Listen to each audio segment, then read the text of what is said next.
మిమ్మల్ని నేను కోరుతా ఉన్నా అధ్యక్ష.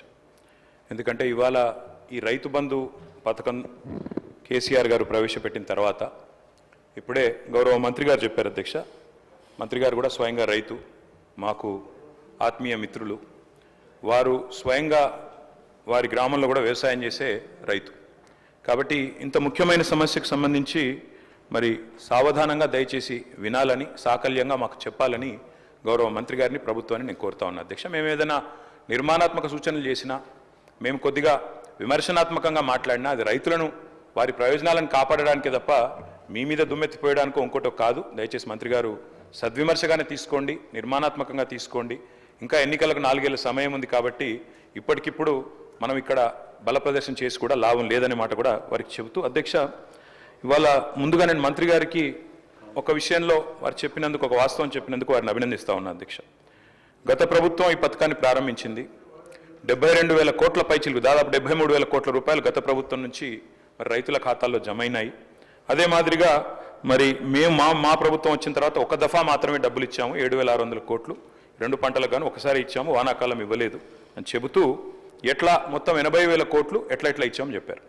అందులోనే గౌరవ మంత్రి గారు ఒక మాట ఇక్కడ చెప్పారు అధ్యక్ష, ఏదో దుర్వినియోగం జరిగిపోయింది, 21,283 కోట్ల దుర్వినియోగం జరిగింది అన్నట్టుగా వారు ఒక ఖాతా ఇచ్చారు. దయచేసి మంత్రి గారు నేను కోరుతా ఉన్నా, మీరిచ్చిన 2వ పేజ్ దయచేసి ఒకసారి చూడండి. అందులో మీరిచ్చిన దానిలోనే ఏం రాశారు అధ్యక్ష, 2 పంటకాల్లో మొత్తం రెండు పంటకాలంలో సాగైన మొత్తం విస్తీర్ణం 19-20కి 141 లక్షల ఎకరాలు, 20-21కి 204 లక్షల ఎకరాలు. అంటే మీరు గమనిస్తే అధ్యక్ష, సాగు చేసినా చేయకపోయినా డబ్బులు, రైతు బంధు డబ్బులు ఇవ్వడం వల్లనే 141 లక్షల ఎకరాల నుంచి 204 లక్షల ఎకరాలకు పెరిగింది. ఆ తర్వాత 212 లక్షల ఎకరాలకు పెరిగింది. ఆ తర్వాత మళ్ళీ 206, అంటే 2,06,00,000 ఎకరాలకు పెరగడానికి కారణం గౌరవ మంత్రి గారు. మేము సాగు విస్తీర్ణం పెరగాలన్న ఉద్దేశంతో ఇచ్చినాం కాబట్టే విస్తీర్ణం పెరిగిందన్నమాట దయచేసి మీరిచ్చిన లెక్కల్లోనే ఉన్నది. అట్లాగే మంత్రి గారు మరి ఒక 2-3 విషయాలు చెప్పాలి. మీరు మాట్లాడిన తర్వాత మీ ఇష్టం అని చెప్పండి సార్. మంత్రి గారు ఒక 3 విషయాలు చెప్పాలి సార్. నేను అంటే ముందుగా ఈ ప్రశ్నలు అడిగి తర్వాత మిగతా సబ్జెక్టులోకి పోతాను సార్. ఎందుకంటే వారు ఇచ్చిన నోట్ ఇప్పుడే అందింది మాకు. ఇప్పుడు అందిన నోట్లో మాకు లేవనెత్తిన, మాకున్న సందేహాలు, మాకున్న అనుమానాలు ముందుగా చెప్పి మంత్రి గారు ROFR గురించి ప్రస్తావించింది అధ్యక్ష. గౌరవ పెద్దలు తెలంగాణ తొలి ముఖ్యమంత్రి కేసీఆర్ గారి నాయకత్వంలో ఆనాడు ROFR చట్టం కింద 4.5 లక్షల మంది గిరిజన బిడ్డలకు పోడు పట్టాలిచ్చిన ఘనత బీఆర్ఎస్ ప్రభుత్వాన్ని, ఘనత కేసీఆర్ గారి నాయకత్వం అధ్యక్ష. ROFR కింద ఇచ్చే పోడు పట్టాల విషయంలో ఇక్కడ చాలా మంది గిరిజన శాసనసభ్యులు కూడా ఉన్నారు అధ్యక్ష. చాలా మంది గిరిజన ప్రజలుండే నియోజకవర్గాల నుంచి వచ్చిన మిత్రులు, శాసనసభ్యులు కూడా ఉన్నారు. ఈ ROFR పట్టాలు గిరిజనుల చేతులు ఏవైతే ఉంటాయో అధ్యక్ష, అక్కడ కనా కష్టం మీద ఒక పంట మాత్రమే సాగు చేసే అవకాశం ఉంటుంది.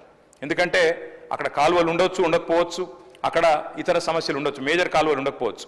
కాబట్టి కష్టం మీద అక్కడ పండేది ఒక పంట, అది కూడా చాలా కష్టంతో వాళ్ళు చేసుకుంటారు. దాదాపు 6-7 నెలలు తనలాడతారు, అక్కడ పండేదే ఒక పంట. అంటే ఇప్పుడు మంత్రి గారు చెప్పిన లెక్క ప్రకారం ఈ గిరిజన బిడ్డలు ఎవరైతే మేము గతంలో పోడు భూముల పట్టాలు ఇచ్చినామో, ఎవరికైతే మేము 4.5 లక్షల ఎకరాలు పట్టా ఇచ్చినామో వారికి మరి ఈ 2వ విడత వారు రైతు బంధు ఇవ్వరా? మంత్రి గారు దయచేసి తప్పకుండా గిరిజనుల తరపున అడుగుతా ఉన్నాం, సమాధానం చెప్పాలి. అదేవిధంగా అధ్యక్ష, మంత్రి గారికి తెలుసు వారు స్వయంగా రైతు. పత్తి అధ్యక్ష, కంది పత్తి అయితే దాదాపు 45 లక్షల ఎకరాలు పండుతుంది అధ్యక్ష తెలంగాణలో. మరి పత్తి 8 నెలల పంట, 8 నెలల పంట తర్వాత 2వ పంటకు అవకాశం కూడా ఉండదు. అంటే ఇప్పుడు మంత్రి గారు చెప్పిన లెక్క ప్రకారం మరి పత్తి రైతుకు 45 లక్షల ఎకరాల్లో సాగు చేసే పత్తి రైతుకు ఒకటే పంటకి ఇస్తామన్నట్టుగా ఉన్నది. ఈ విషయంలో కూడా వారు మా సందేహం నివృత్తి చేయాలి. ఒకటే పంటకి ఇస్తారా, 2 పంటలకు ఇస్తారా?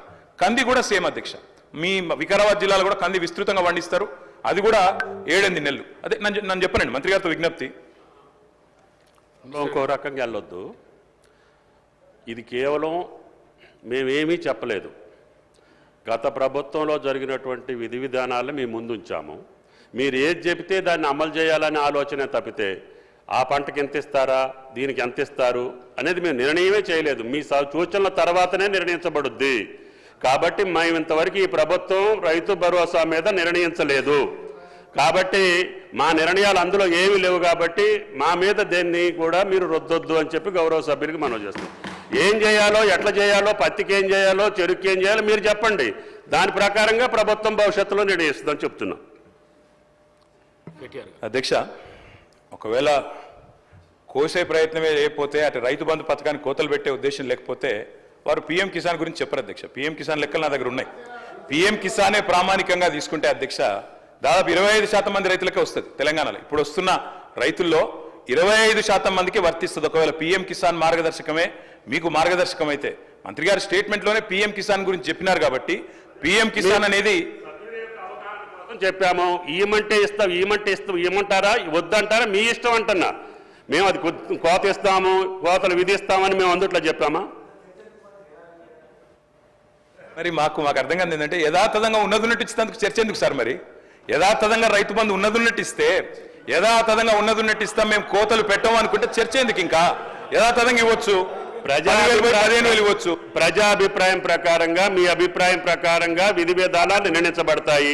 మీరు యథావిధిగా ఇవ్వమని చెప్తే చెప్పండి, మేము అభ్యంతరం చెప్పట్లేదు.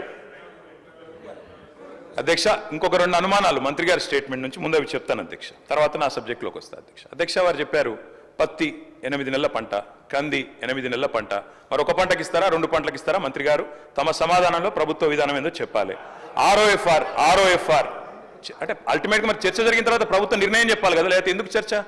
చర్చ జరిగిన తర్వాత ప్రభుత్వం నిర్ణయం చెప్పకపోతే ఎందుకు అధ్యక్ష చర్చ? మరి ఊరికే మనం టైంపాస్కి అయితే చర్చ చేయం కదా. దయచేసి మంత్రి గారు నేను కోరేది, అదేవిధంగా మంత్రి గారు స్వయంగా ఖమ్మం జిల్లా, ఇప్పుడు కొత్తగూడెం భద్రాద్రి జిల్లాలో వారి సొంత ఊరు ఉంటుంది అధ్యక్ష. అక్కడ పామాయిల్ పంటను విపరీతంగా గత ప్రభుత్వం కూడా ప్రోత్సహించింది. మరి పామాయిల్ కానీ, మామిడి తోటలు కానీ, హార్టికల్చర్ కానీ వారికి మీరు రేపు రైతు భరోసా ఇస్తారా? హార్టికల్చర్ రైతులకు ఇవ్వరా? పామాయిల్ వేసిన రైతుకి అసలు మీరు ఇంటర్ క్రాపింగ్ చేయకపోతే రైతు బంధు ఇవ్వరా? ఇంకా హైదరాబాద్ చుట్టుపక్కల ప్రాంతాల్లో అధ్యక్ష, రంగారెడ్డి జిల్లా కానీ, వికారాబాద్ జిల్లా కానీ, ఈ ప్రాంతంలో 3 పంటలు తీసే రైతులు కూడా ఉన్నారు అధ్యక్ష. ఇప్పుడు మరి మంత్రి గారు చెప్తున్నారు 2 పంటలకు సాగులు చేసిన వాళ్ళకి ఇస్తామంటున్నారు. మరి రేపు 3 పంటలు సాగు చేస్తే 3 పంటలకు ఇస్తారా? ఎందుకంటే రైతులు కూడా తెలివైన వాళ్ళు అధ్యక్ష. దబ్బన సాగు చేస్తేనే ఇస్తాం, మేము పంటలు వేస్తేనే ఇస్తామంటే 3 పంటలు ఇస్తాను కూడా రైతులు సిద్ధంగా ఉన్నారు, ఇప్పటికే చేస్తున్నారు. ముఖ్యమంత్రి గారు కూడా గతంలో ఆనాడు ప్రతిపక్ష నాయకుడిగా 2 పంటలకు ఎందుకు ఇస్తారు, 3వ పంటకు ఎందుకు ఇయ్యారు, బరాబర్ ఇయ్యాల్సిందే అని కూడా మాట్లాడినారు. కాబట్టి అది కూడా పరిగణలోకి తీసుకోవాలి అధ్యక్ష. ఇక మా సోదరుడు నాకు ఆప్తుడు అధ్యక్ష, మా పెద్దపల్లి ఎమ్మెల్యే విజయరమణారావు 2009లో ఇద్దరు మొదటిసారి ఎమ్మెల్యేలు. ఇప్పుడు ఆయన మాటలు వింటేనైతే నాకు నవ్వాలని ఏడవాలని తెలియలేదు అధ్యక్ష. ఎందుకంటే గతంలో మేము ఏదో మొత్తం నాశనం చేసిపోయినాం, అసలు మేము ప్రభుత్వంలో ఉన్నప్పుడు వర్షాలు ఇవ్వడలే. మరి మేము ప్రభుత్వంలో ఉన్నప్పుడు వర్షాలు ఇవ్వకపోతే వ్యవసాయ దిగుబడి ఎట్లా పెరిగింది అధ్యక్ష? వ్యవసాయ విస్తీర్ణం ఎట్లా పెరిగింది అధ్యక్ష? ఇంకా గమ్మత్తు విచిత్రమైన విషయం, నేను కావాలంటే ఇప్పుడే నాకు స్పీచ్ కూడా ఉంది, రేవంత్ రెడ్డి గారు ఇక్కడ కూర్చొని ఇచ్చిన స్పీచ్ అధ్యక్ష. ఆనాడు కాంగ్రెస్ ప్రభుత్వ హయాంలో రైతుల పరిస్థితి ఏంది, కరెంటు పరిస్థితి ఏంది, నీళ్ల పరిస్థితి ఏందని రేవంత్ రెడ్డి గారు ఇక్కడ నించొని ఇచ్చిన స్పీచ్ అధ్యక్ష. వారి తండ్రి గారు చనిపోతే నెత్తి మీద నీళ్లు చల్లుకుందామంటే కూడా కరెంటు లేదు, మా బోరు పనిచేస్తలేదని చెప్పి స్వయంగా ముఖ్యమంత్రి రేవంత్ రెడ్డి గారు ఇక్కడ నుంచి చెప్పిన మాట ఆనాటి కాంగ్రెస్ ప్రభుత్వ పాలనకు, ఆనాటి కాంగ్రెస్ ప్రభుత్వ పరిపాలనలో రైతుల దుస్థితికి నిదర్శనం అనే మాట నేను మీకు గుర్తు చేస్తా ఉన్నా అధ్యక్ష. నేను ఇక దాన్ని మళ్ళీ చదివితే మళ్ళీ కాంట్రవర్సీ చేస్తారు, ఇంకోటి అంటారు అధ్యక్ష. వాస్తవం తెలంగాణ రాష్ట్రం ఏర్పడ్డది 2014లో. 14కు ముందు నేను ఒక్కరిని నిందిస్తలేను అధ్యక్ష. ఆనాడు వెంకటరెడ్డి గారినో లేదా ఇంకోరినో నిందించట్లేదు, కేవలం ఆనాటి పరిస్థితులు మాత్రం చెప్పే ప్రయత్నం చేస్తా ఉన్నా అధ్యక్ష. ఉమ్మడి రాష్ట్రంలో ఎద్దు ఏడ్చింది, తప్పకుండా వ్యవసాయము ఏడ్చింది. ఎద్దు ఏడ్చిన వ్యవసాయం బాగుండదంటారు, నిజంగా కూడా ఆనాడు చాలా దారుణమైన పరిస్థితి ఉండేది అధ్యక్ష. సాగు సంక్షోభంలో మునిగింది, అన్నదాత వెన్ను విరిగిన మాట వాస్తవం. దానికి నా దగ్గర లెక్కలతో సహా ఎన్సీఆర్బీ లెక్కలతో సహా ఉన్నాయి అధ్యక్ష. ఆ రోజు భారతదేశంలో జరిగే రైతు ఆత్మహత్యల్లో ఆనాడు తెలంగాణ ప్రాంతం, అదేవిధంగా మహారాష్ట్రలోని విదర్భ, ఈ 2 ప్రాంతాలే టాప్ అధ్యక్ష. తెలంగాణ ఏర్పడ్డ నాడు భారతదేశంలో రైతు ఆత్మహత్యల్లో 11.1% ఆత్మహత్యలు మన రాష్ట్రం నుంచి, ఈ ప్రాంతం నుంచి జరిగేది అధ్యక్ష. ఈ రోజు నేను గర్వంగా చెప్తా ఉన్నా అధ్యక్ష, గర్వంగా చెప్తా ఉన్నా, ఈ రోజు మేము మీకు ప్రభుత్వాన్ని అప్పజెప్పినాడు, మీరు మాకు అప్పజెప్పినాడేమో 11.1% రైతు ఆత్మహత్యల్లో తెలంగాణ వాటా.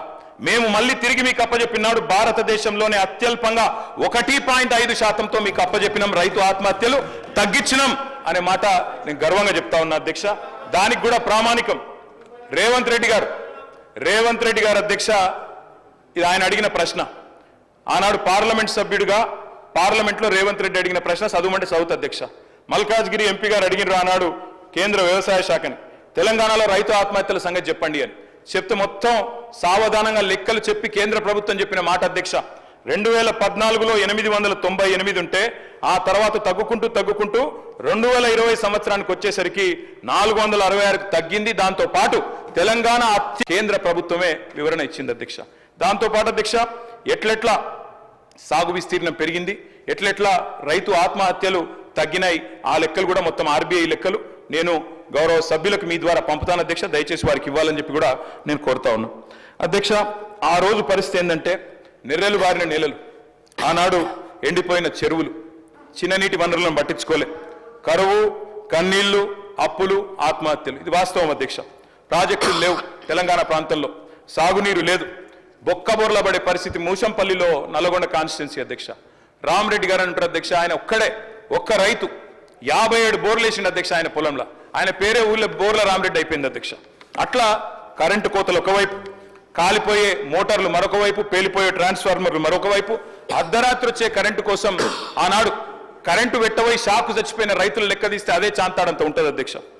ఇక విత్తనాలు వంచుడు పోలీస్ స్టేషన్లల్లో, ఎరువులు వంచుడు పోలీస్ స్టేషన్లలో. ఎందుకంటే బయట పెడితే చెప్పులు లైన్లో పెట్టుకుని నిలిచే పరిస్థితి అధ్యక్ష.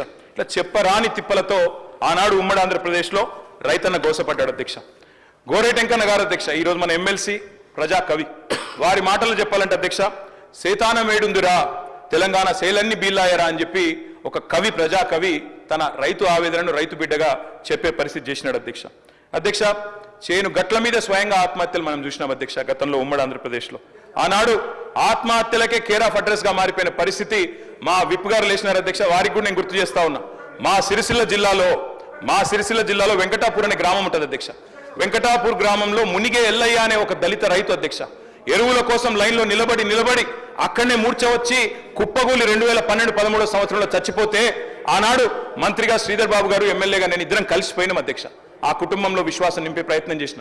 నేను విమర్శ చేస్తలేను అధ్యక్ష, ఆనాడు ఉమ్మడి ఆంధ్రప్రదేశ్లో ఉన్న పరిస్థితి చెప్తున్నా తప్ప ఇంకోటి చెప్తలేను అధ్యక్ష. ఆనాటి పరిస్థితి ఒక మాటలో చెప్పాలంటే అధ్యక్ష ఐఎమ్ నాట్ ఈల్డింగ్. మంత్రి గారిని చెప్పమనండి, అది పద్ధతి. నేనేం విమర్శ చేస్తలేను అధ్యక్ష. గోరేటెంకన్న గారి పాట అధ్యక్ష, కాంగ్రెస్ పార్టీ ఆనాడు 2004లో అధికారంలోకి రావడానికి ఆలంబనగా మారింది. పల్లె కన్నీరు పెడుతుంది అంటూ ఆనాడు రాజశేఖర రెడ్డి గారి నాయకత్వంలో రాష్ట్రం మొత్తం ఆ పాట హోరెత్తింది.